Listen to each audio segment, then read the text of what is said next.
So what do? We capture all of these signals. How do we investigate them further? Well, we need a more formal methodology that doesn't have the same disadvantages as the spontaneous reporting system. And so the discipline that we then turn to is epidemiology. Now, hopefully to most of you, this won't be a new idea.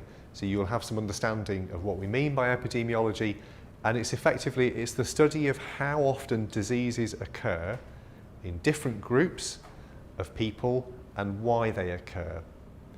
So we use epidemiological information to plan and evaluate strategies to prevent illness. And here, the idea of illness is going to be adverse drug reactions, okay?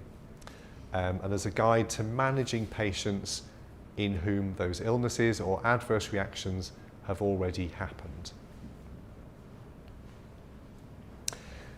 This nicer, kind of shorter definition of pharmacoepidemiology written by Brian Strom I like.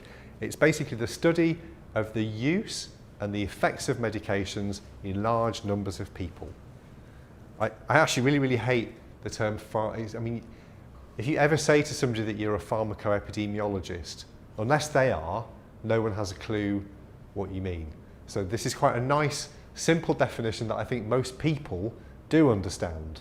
So if anybody ever asks you, that's a great definition. So it is one of the key tools that we would use to try to investigate the signals that we might find through spontaneous reporting. But the application of the discipline is much broader than this, as you will see throughout this course. And so it can help us to understand the disease epidemiology or the indication for a treatment that we might be interested in. Can help us to study drug utilization, so who's using the drug. We can test hypotheses, but we can also start to generate hypotheses using pharmacoepidemiology. We can measure how effective we're being when we try to minimize risks, and we can also potentially use these methods to study real-world effectiveness of treatments. And as we move down this list, we're sort of some of these areas are more what may happen in the future or what is not happening very much right now, but it's like the cutting edge of what's happening in the discipline.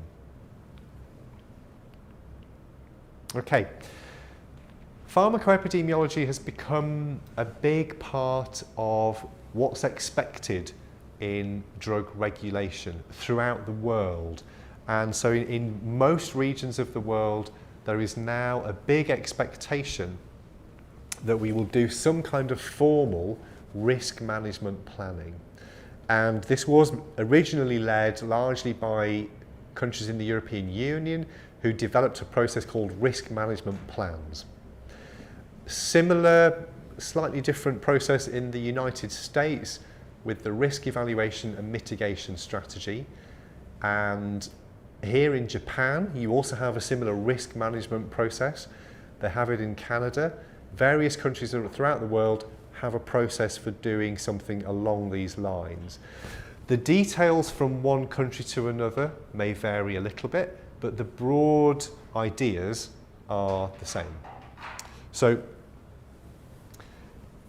back to this idea of what happens at the time a drug is licensed. So we know we've done all our randomized trials, we've put together a large dossier of information about the treatment. This has been assessed by the drug regulatory authorities, and they then get their license. So you may think or hope that all is fine now, we know that the treatment is good. Well, we know a bit, but as I mentioned previously, there are lots of bits of information that we still don't know. And just to illustrate this, I've got this slide here showing you, based on the number of people who have been exposed to a treatment in trials, what sort of adverse reactions could we have detected? So if we think about common adverse reactions, so something that happens to 1 in 100 patients, we'd call that common, 1%. Well, if the spontaneous background incidence is 1 in 10,000, we would need to have had a number of 520 patients exposed in randomized trials for us to detect that reaction. Okay, well, we've a fair chance of being able to detect that in our randomized trials. But as we go down this list here, so if you've got an adverse reaction that happens in 1 in 1,000 patients, now that's fairly uncommon, but if you're treating millions of patients with a treatment, you will definitely have incidences of this reaction happening. But for you to have detected it in randomized trials, you may have needed over 130,000 people to have been exposed.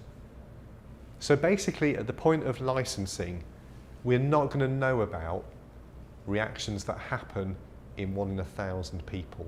And we certainly won't know about reactions that happen in 1 in 5,000 people.